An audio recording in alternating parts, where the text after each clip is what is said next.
Boa tarde, amigos do Seu Dinheiro. Finalmente a semana acabou, chegou sexta-feira. Tivemos uma semana aí super agitada, com alguns spoilers do que vai ser a reforma da Previdência. A Bolsa reagiu, foi uma gangorra, ontem subiu bastante. Muitas emoções aí pela frente. Graças a Deus, a semaninha tá acabando. A gente vai fazer aqui um happy hour. Para vocês saberem, nós estamos aqui no rooftop do Seu Dinheiro. O Seu Dinheiro fica num coworking, numa casa de vilas, aqui no Itaim, muito próximo ao aeroporto de Congonhas. Então pode ser que em algum momento passe um avião aqui, a gente vai ter que parar um pouquinho de falar, mas para vocês se localizarem. Eu estou aqui com o Gabriel Casonato, que é o colunista do Seu Dinheiro. Ele é o autor da coluna Cannabusiness, que fala das inovações que existem em torno da indústria de cannabis e das possibilidades de investimento. O Enzo Pacheco também é um especialista em investimentos no exterior, e eles estão aqui para conversar um pouquinho com a gente. Sexta-feira happy hour, vou pedir para todo mundo fazer um brinde, a gente também é filho de Deus aqui.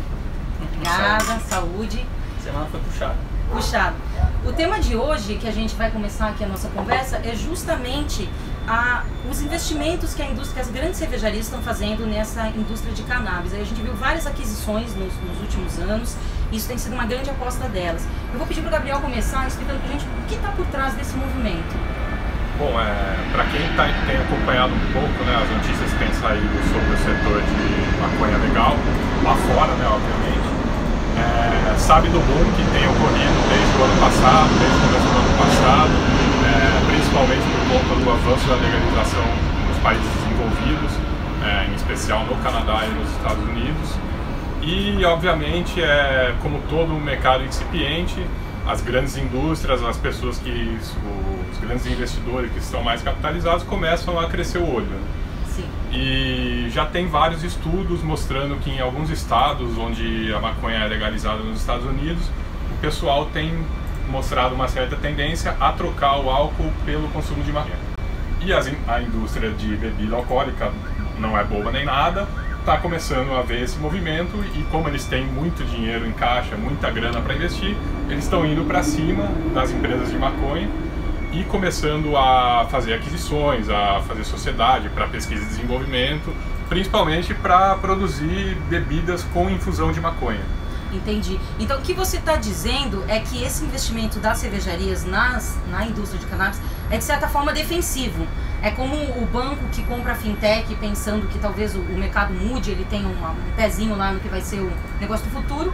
As cervejarias também estão fazendo isso pensando um pouquinho em se defender de um eventual prejuízo ao negócio dela pela liberação do consumo. Exatamente, porque embora o álcool e a maconha tenham efeitos totalmente diferentes, né, acabam sendo os dois voltados para um mercado recreativo, né? A gente está falando aqui do mercado recreativo, não do mercado medicinal. Então, obviamente que trata-se também de uma medida protetiva, né?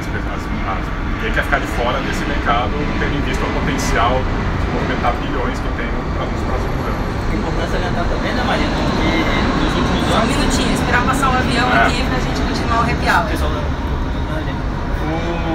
nos últimos anos a gente está vendo, né, principalmente no Canadá, que foi o primeiro país do G7 que legalizou o uso recreativo, um boom de negócios de fusões e aquisições. Em 2013 você tinha cerca de 11 negócios que movimentavam cerca, acho que, de 15 milhões de dólares. No ano passado você já teve mais de 300 deals, né, que movimentaram mais de 2,2 bilhões. Então, de fato, é o que o Gabriel falou, as empresas veem que é uma ameaça para o negócio, né, é disruptivo, e elas vão atrás e tentam procurar sempre as líderes desse mercado, né.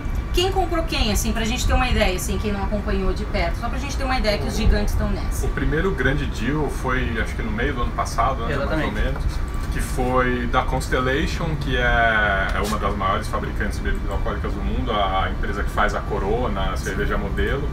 Ela já tinha feito um investimento menor na Canopy, que é a maior produtora do mundo, e o investimento deu tão certo que menos de um ano depois, eu acho, que não chegou nem a um ano, ela foi lá e aí fez um investimento muito maior e aumentou a fatia dela na empresa para 38%. Ela tinha investido cerca de 10% inicialmente, por 250 milhões, e no meio de dólares no caixa da Canopy Growth. Então a gente vê que, de fato, é uma coisa que veio para ficar, né? Não estão para brincadeira. E eu acho que a gente vai ver outros deals desse nível, principalmente no mercado de bebidas, nos próximos anos. Entendi. E uma coisa interessante, assim, o Seu Dinheiro, o propósito dele é ajudar as pessoas a investir, a procurar boas oportunidades de investimento. A gente está acompanhando esse movimento todo acontecendo lá fora. Aqui no Brasil, a gente ainda não está vendo nada muito relevante, assim, se eu estiver errado, por favor, vocês me corrijam. Mas como que o investidor brasileiro pode participar desse movimento? Quais são os cuidados? Como é que ele pode fazer para investir nessa indústria? Eu acho que o Enzo é mais capacitado do que eu. Não, então, infelizmente, aqui no Brasil a gente não tem nenhuma forma de investimento diretamente no mercado de cannabis. Recentemente, né, a Bembev, que é várias cervejas conhecidas no país, ela fez investimento numa empresa. Então, se você estiver comprando, você estaria numa segunda derivada investindo no mercado de cannabis, mas ainda é uma coisa muito pequena no negócio como um todo.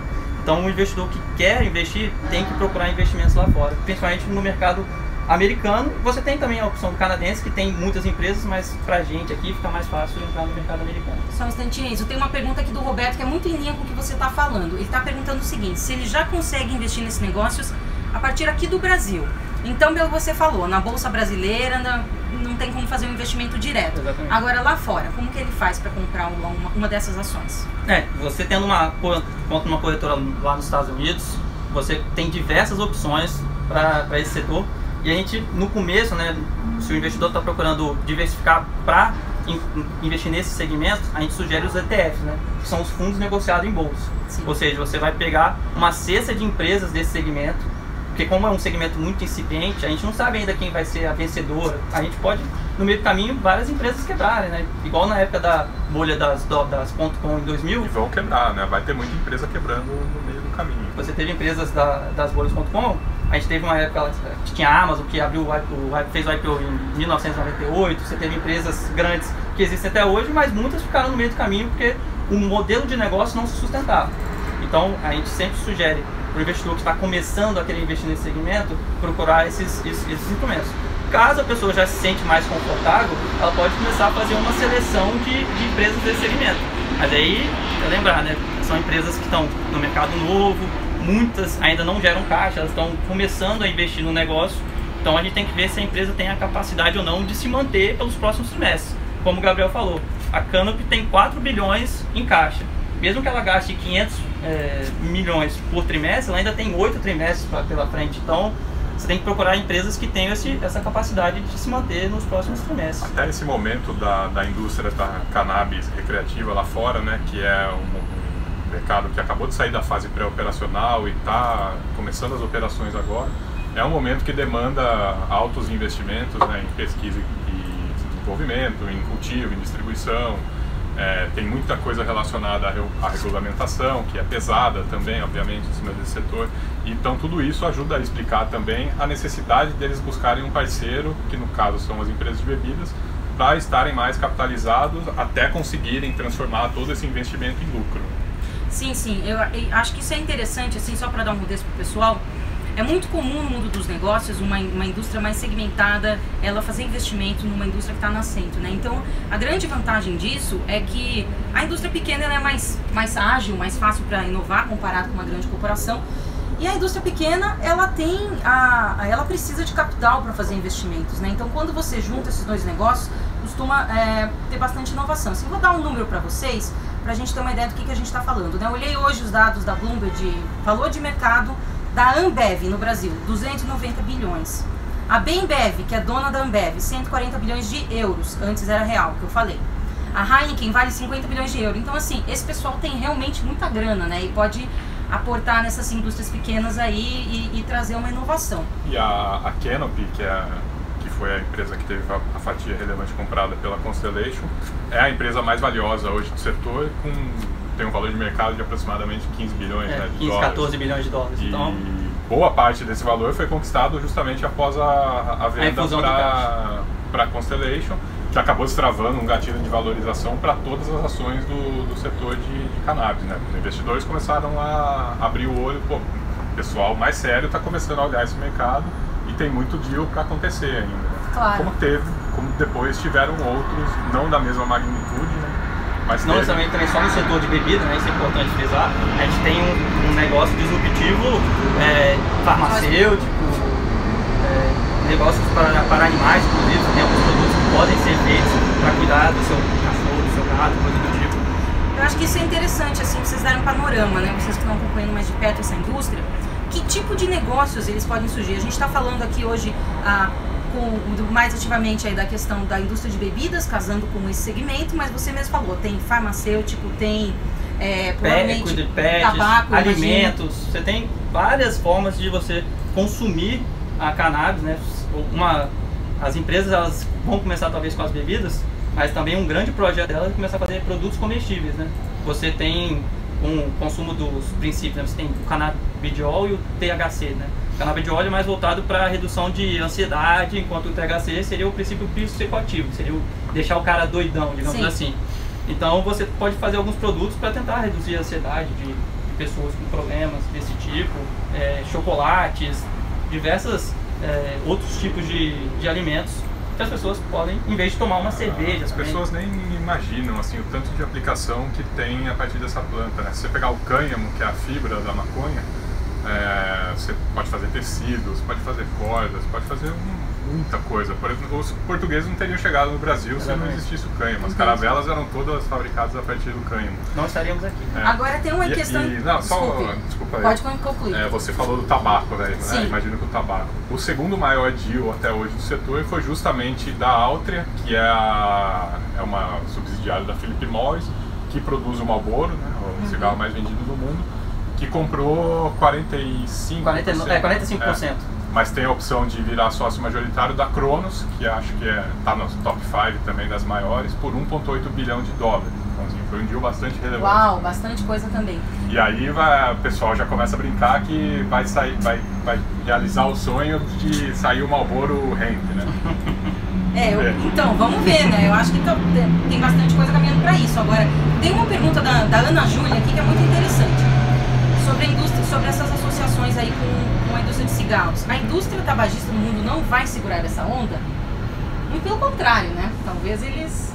Hoje, assim, eu acho que está bem claro, não é só no Brasil, no mundo inteiro, o cigarro tem diminuído muito o consumo de cigarro. E eu acho que, assim, o tabaco surge como... A maconha surge como um substituto natural do tabaco, né? Mas, então, se a indústria está de olho nisso, ela tá... É a mesma coisa da indústria de bebidas, né? Ela é uma medida protetiva também. Então, só respondendo mais para a Ana Júlia aqui, então, Ana Júlia, o que está acontecendo é isso. É óbvio que existe uma competição, mas, por outro lado, a própria indústria do tabaco está investindo também nesse segmento aí, na mesma linha que as cervejarias aí, numa onda defensiva, para caso o negócio vire, você tenha a legalização. Eu vou dar um número aqui de uma pesquisa que eu li recentemente, da It Kearney, que diz, a pesquisa é de outubro, ela diz que 26% dos americanos que hoje tomam cerveja, eles poderiam substituir por maconha se ela fosse legalizada. Então, como a gente já vê uma onda de legalização em alguns estados americanos, a indústria de cerveja já está se antecipando para esse movimento que pode vir a acontecer, né? A gente não sabe. Só respondendo de novo a Ana Júlia, Mariana, a gente viu no último resultado, inclusive, da Altria, que ela teve queda nas receitas. Então, ou seja, o seu produto não está sendo mais consumido. Então, de fato, quando ela foi atrás da Cronos, ela via uma oportunidade de crescimento, porque o negócio dela já não está gerando mais o caixa que gerava antigamente.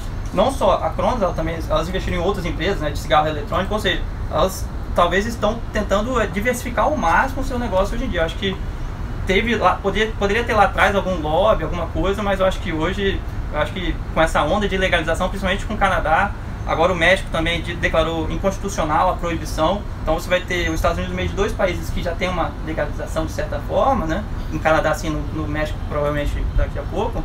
Eu acho que vai ser muito difícil segurar essa onda, porque uma vez legalizado nos Estados Unidos, eu acho que vai ser mais fácil para outros países decidirem pela legalização. A legalização federal nos Estados Unidos, na minha visão, é o próximo grande gatilho para a valorização das ações nesse setor. E tudo indica que isso deve ocorrer talvez ainda esse ano, né? Agora, falando desse assunto ainda, tem uma pergunta aqui do Fábio que vai bem em linha com o que a gente está falando. A pergunta dele é: não é arriscado apostar em um setor que ainda está engatinhando e é legalizado em poucos lugares? Então é isso, assim, a dúvida dele é, poxa, e se não legalizar, quem comprou ações, quem comprou ETFs dessa indústria, como que fica, né? É um risco muito grande? É arriscado como qualquer investimento em renda variável, né?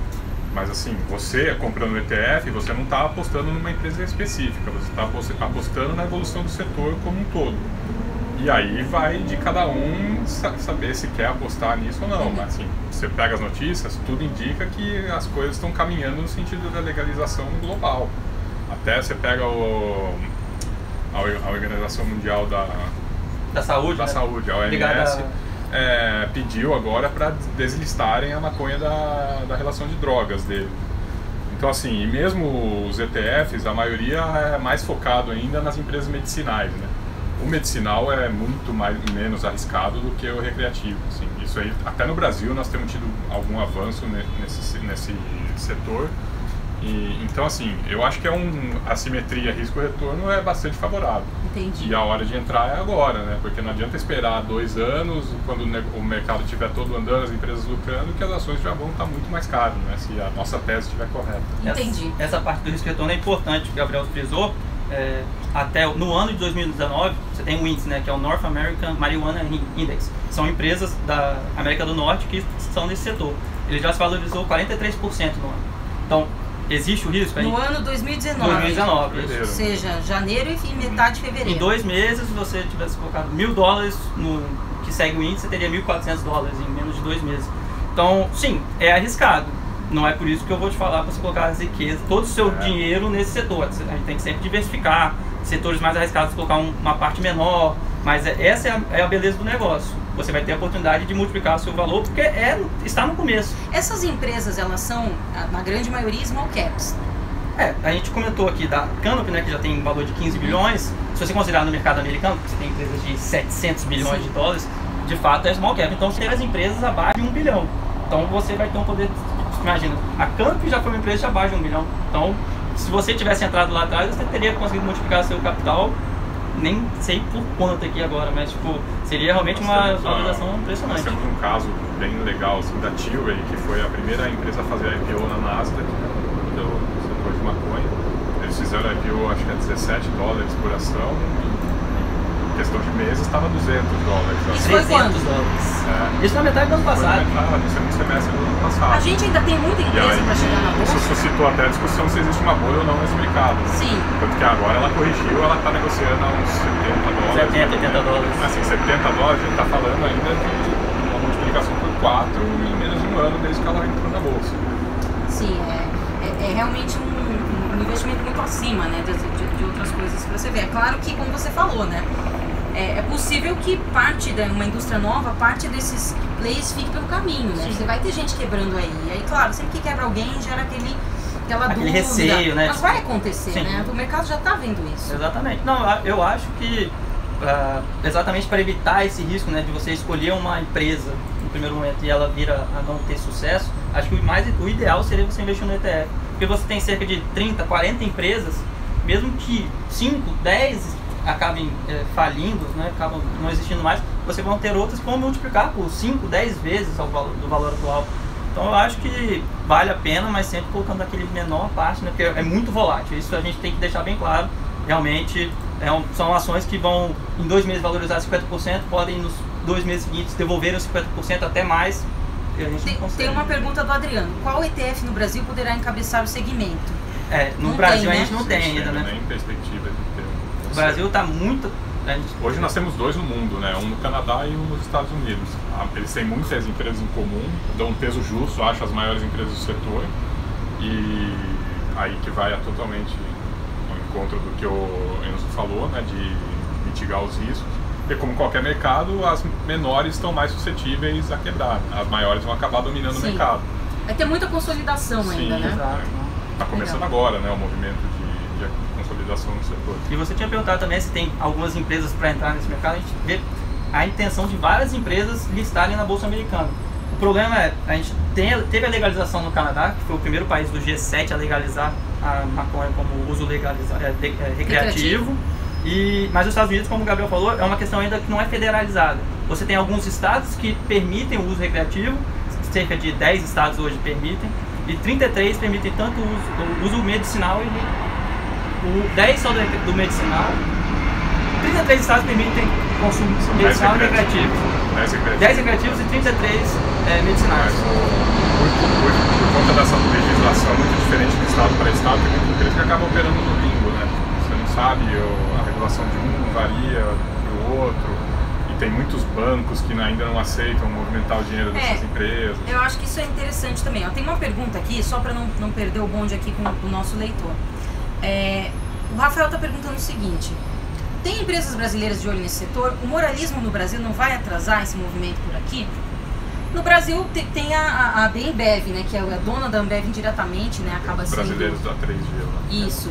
Qual foi a aquisição que eles fizeram recentemente? Eles não fizeram aquisição, eles fizeram uma parceria, uma joint venture, né, para pesquisa e desenvolvimento, eu não me lembro. De bebidas com a Tilray, que valorizou para $300 recentemente. Que também está entre as maiores do Foi uma parceria de 100 milhões, né? A gente fala assim, mas para esse mercado realmente está um valor menor. Para a Ambev é micharia. Mas isso é para eles tentarem desenvolver bebidas que possam ser utilizando os princípios ativos da cannabis, né? Você já teve uma tentativa da própria Heineken nos Estados Unidos, através de uma cervejaria artesanal, só que é uma bebida de água gaseificada com THC. Então você já tem um início, você tem ainda muitos problemas de sabor, né? Você ainda não consegue fazer um sabor que atraia o seu cliente, o paladar. Então eu acho que, respondendo ele, tem interesse. Moralismo, não sei, a gente tem que esperar um pouco, né? A gente tem a liberação. Assim, eu acho que para o uso recreativo, com certeza vai atrapalhar, não é algo para curto, médio prazo, para se ter em vista no Brasil.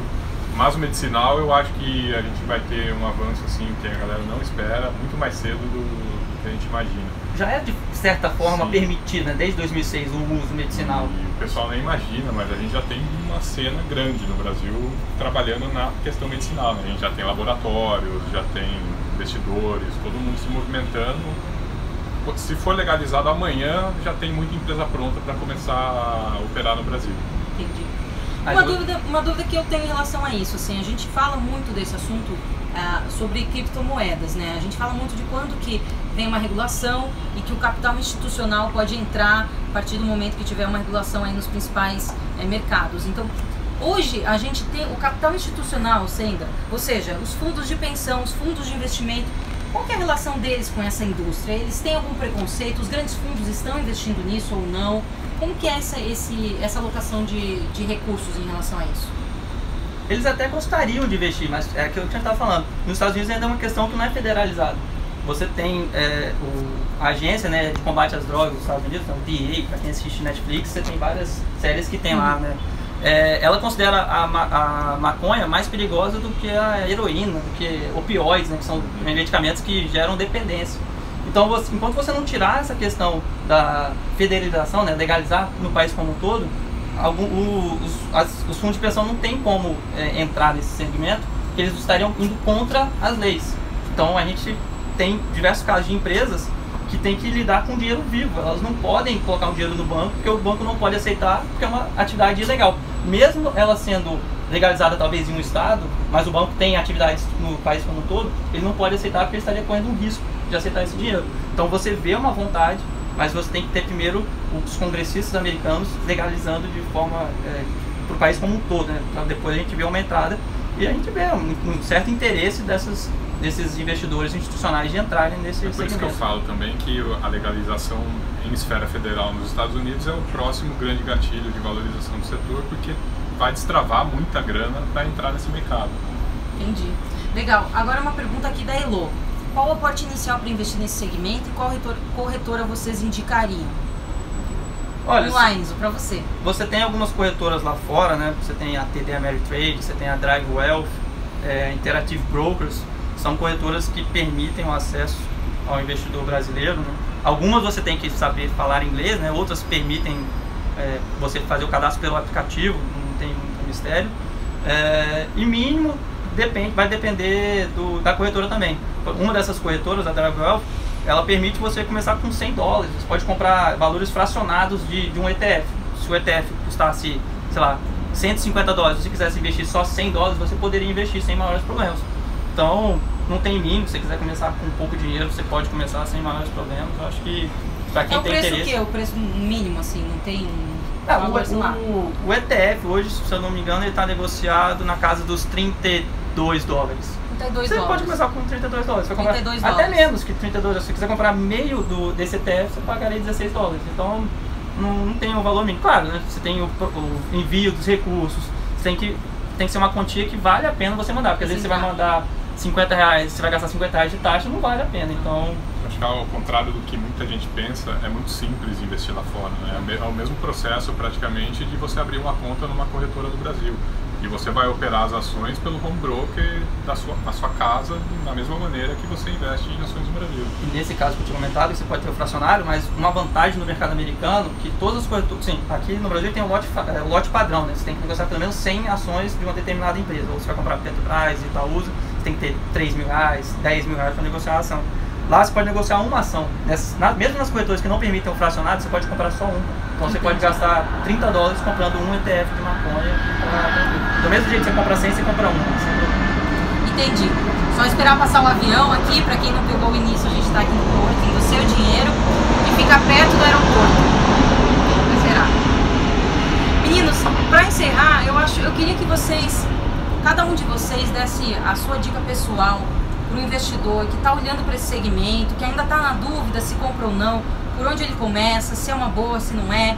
Fazer uma dica para quem realmente está pensando. Assim, o que você falaria, Enzo, para começar? Olha, eu sinceramente, para quem tem interesse em investir nesse mercado, eu acho que a hora é agora.